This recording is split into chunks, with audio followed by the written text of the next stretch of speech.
저는 POP 자격증 과정을 함께할 블루아트 대표 이인숙입니다. 여러분이 POP 자격증 과정을 취득하시고 나면 부업 및 창업이 가능하며 홈스쿨 교사나 방과후 교사 등으로 활동이 가능합니다. 또한 어린이들과 함께하는 학교 문화행사와 과제물 등에 널리 활용하실 수가 있습니다. 오늘은 테두리 기법을 배워보도록 하겠습니다. 테두리 기법에 필요한 재료를 소개하도록 하겠습니다. 먼저 예쁜 모양의 본을 뜬 종이가 한 장 필요하고요. 둥근 붓 1호와 평붓 2호, 다음에 평붓 5호, 물이 담긴 작은 물통, 또 밝은 색상의 물감 2가지와 검정색 물감이 필요합니다. 방문패로 활용하시면 될 것 같아요. 그래서 화장실을 써보도록 하겠습니다.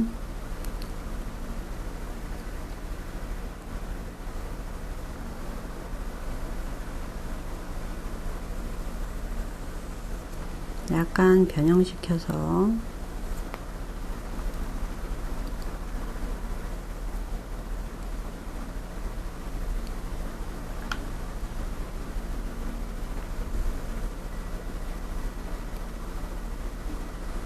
테두리를 하시면 이게 자음과 모음이 겹쳐져 있어야 나중에 입체감이 더 확실하게 나타납니다. 자음과 모음이 겹치시고 글자와 글자는 겹치지 않고 바로 옆에 붙여서 써주면 되겠습니다.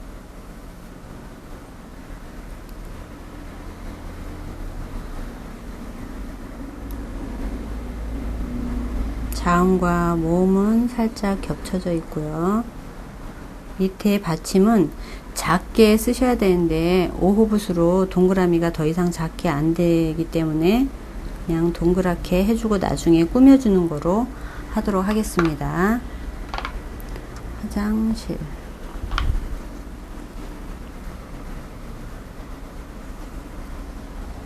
글자와 글자는 겹치지 않고요. 자음과 모음만 겹쳐서 쓰시면 되겠습니다. 받침이 자리가 넉넉하지 않을 때는 받침을 약간 둥글려서 써주시면 되겠습니다. 이렇게 쓰시면 되겠습니다.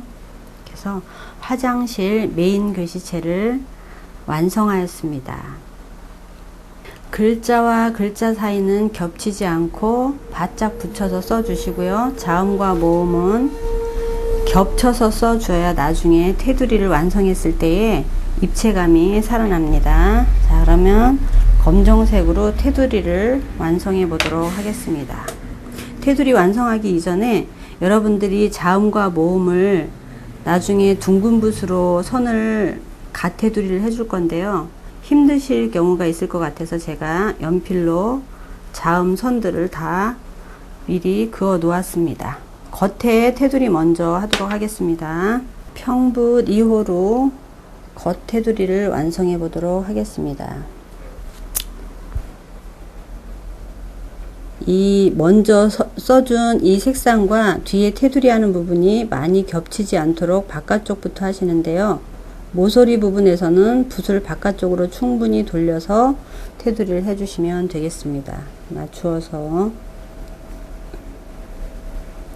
모서리 부분에서 붓을 바깥쪽으로 충분히 돌려서 해주시고, 붓의 힘 조절을 잘 하셔야 두께가 일정하게 나오게 되겠습니다. 바깥쪽 부분에서 충분히 돌려주시고, 이런 마무리 선들은 나중에 처리하도록 하겠습니다.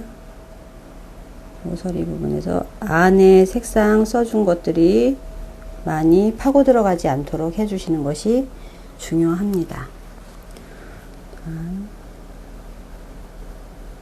마무리를 해주시고요. 또 안에 거 많이 파고 들어가지 않도록 두께를 일정하게 하여서 힘 조절을 같이 해주시면 되겠습니다. 끝부분에서 모서리 부분에서는 약간 붓을 바깥쪽으로 충분히 돌려서 마무리를 해 주시면 되고요. 이어서 이 글자 안쪽으로 겹친 부분은 들어가지 않습니다. 나중에 안 테두리를 따로 해주게 될 것입니다. 바깥쪽으로 충분히 돌려서 마무리를 해주시고요. 나중에 종이를 돌려서 다른 부분은 해줄 거예요. 바깥쪽으로 충분히 돌려서 마무리를 해주시고, 일단 세세한 부분은 둥근 붓 2호로 처리를 해주면 되겠습니다. 지금 겉테두리 하실 때는 처음에 글씨 쓴 것이 약간 별로 마음에 안 드실 때는 수정을 약간씩 하시면서 너무 넓게 된 부분은 테두리로 수정을 하시면서 가면 가능합니다. 또한 가시고요. 이렇게 해서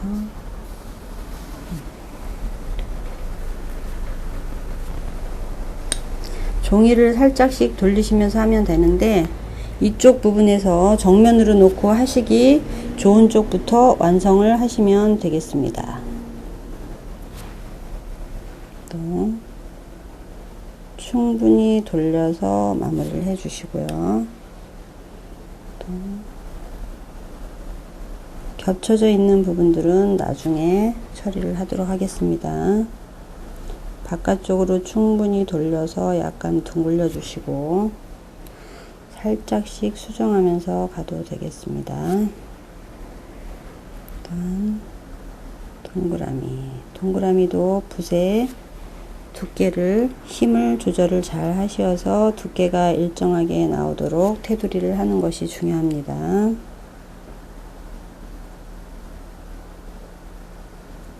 약간 조절을 하면서 가도록 하겠습니다.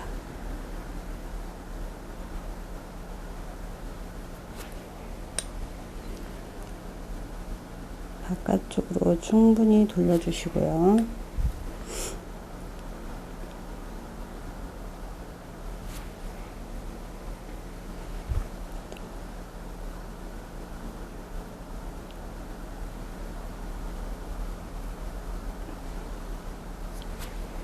종이를 약간 돌려서 테두리 하기 좋은 위치로 잡으시고요. 바깥쪽으로 충분히 돌려서 마무리를 해주시고, 또한 동그라미도 약간 타원형으로 써줬기 때문에 타원형으로 따라가면서 테두리를 해주시면 되겠습니다. 또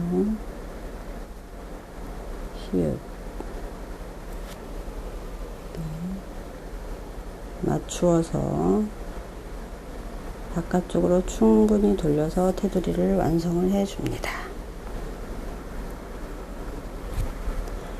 덜 된 부분들을 찾아가시면서 마무리를 해 주시고요. 평붓 2호로 마무리가 안 되는 부분들은 나중에 둥근 붓 처리를 하도록 남겨 놓았습니다. 평붓으로 처리가 가능한 부분들은 평붓으로 처리를 하도록 하겠습니다. 네, 이렇게 해놓고요. 나머지 부분은 둥근 붓 1호로 세밀한 부분 처리를 해보도록 하겠습니다. 아까 연필 선으로 살짝 표시를 해 놓은 부분을 둥근 붓 1호로 얇게, 이 안쪽 부분의 테두리는 겉에처럼 두껍게 가지를 않습니다. 왜냐하면 겉에처럼 두껍게 가면 입체감이 떨어지기 때문에 안쪽에는 선을 얇게 하여서 나중에 테두리 완성을 한 다음에 보면 입체감으로 글씨가 보일 것입니다. 그래서 안쪽 테두리는 얇은 선으로 가게 되겠습니다. 히읗에서는 동그라미 전체를 다 해주지는 않고 일부분까지만 처리를 해 줍니다. 답답해 보이기 때문에 처리를 해 주시고요. 그 다음에 O 이쪽 부분도 아까 연필선으로 테두리를 해 놨기 때문에 둥근 붓으로 살짝 연필로 모음과 자음을 테두리를 따로 해 주시는 거예요. 그런데 모음이 들어갈 글자가 있고 자음이 들어갈 글자가 있습니다. 그거는 글자에 따라서 단어에 따라서 그때그때 보시고 처리를 하시면 되겠습니다. 이 선 같은 경우는 그냥 놔두면 되는데요. 아나 어나 이런 글자들은 다 밖으로 띄워서 선을 따주는 것이 중요합니다. 이렇게 처리를 하시고요. 처리를 하신 다음에 보면 이렇게 막혀 있는 부분들이 있을 거예요. 이런 부분들은 다 검정색 붓으로 나중에 다 처리를 해서 막아 주시면 되겠습니다. 이거는 제가 나중에 평붓으로 또 할 건데요. 요거만 설명을 드리고 넘어가도록 하겠습니다. 막혀 있는 부분들은 검정색으로 다 색상을 메꿔 주시면 됩니다. 자, 그 다음에 지읒 선도 따로 둥근 붓으로 마무리를 해 주고요. 안쪽에 선을 따 주도록 하겠습니다. 둥글게 따시고 약간 수정을 하시면서 가면 되겠습니다. 또한 지읒을 바깥쪽으로 나오도록 입체감을 주었죠. 지읒을 따주고 그 다음에 여기에서는 R을 선을 따 주었습니다. R을 둥글게 따주면 되겠습니다. 다음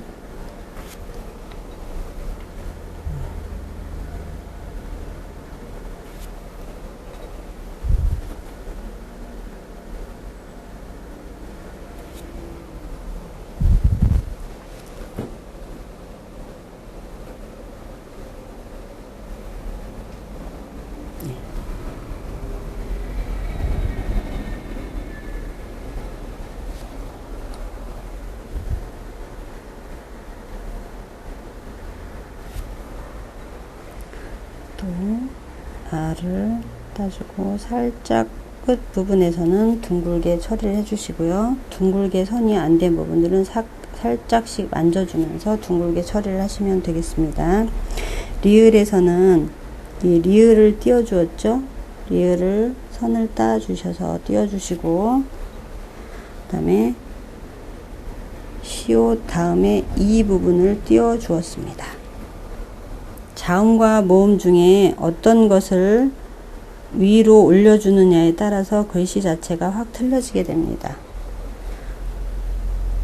많이 해보셔야 어떤 것을 올려줘야 되는지 더 자리 잡기가 쉽고요.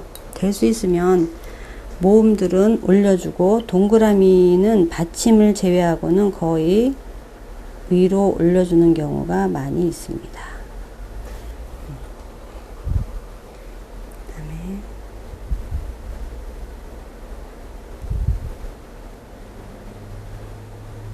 굵은 듯 하다 싶으면 테두리를 하시면서 약간씩 조절을 하셔서 지워주시는 형태로 검정 테두리로 지워주면 되겠습니다. 약간 굵은 것들은 수정을 하시면서 가는 게 충분히 가능합니다.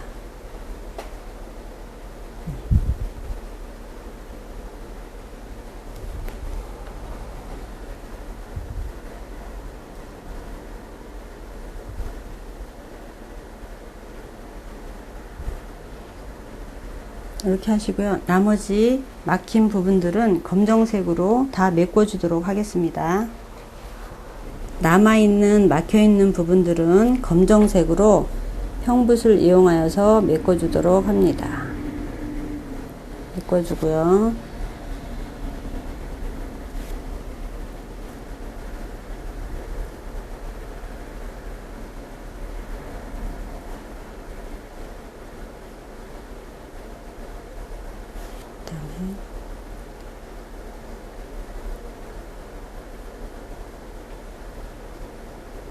양을 적게 하여서 메꿔주시면 되겠습니다.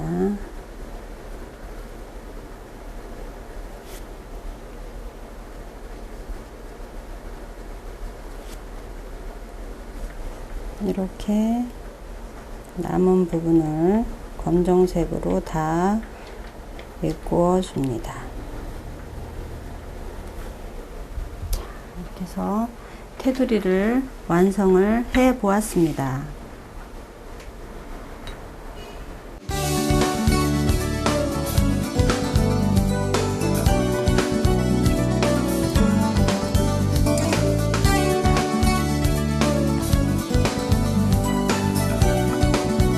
테두리 기법에서는 두께가 일정하게 나오도록 힘을 조절하여 마무리하는 것이 중요합니다. 테두리가 일정하게 끝난 후에 안에 테두리를 해 주실 때에는 입체감을 더 부각시키기 위해서 안에 테두리 선은 자음과 모음을 따주시되 얇게 둥근 붓 1호로 선을 따줍니다. 자음과 모음 방향이 아 방향으로 있을 경우에는 이 아를 살려주시고요. 오도 마찬가지 오를 살려주시고, 받침에 있어서는 동그라미일 경우에는 밑으로 거의 들어가는 것이 더 보기가 좋습니다. 실에서는 리을을 위로 올려주어서 시옷이 너무 많이 리을을 가리지 않도록 리을 받침을 띄워 주었습니다. 테두리 기법은 꾸준한 반복을 통하여 깔끔하게 정리될 수 있는 기법입니다. 꾸준한 반복 연습을 통하여서 방문패 만들기 등 집안 분위기를 멋지게 바꿔보세요. 감사합니다.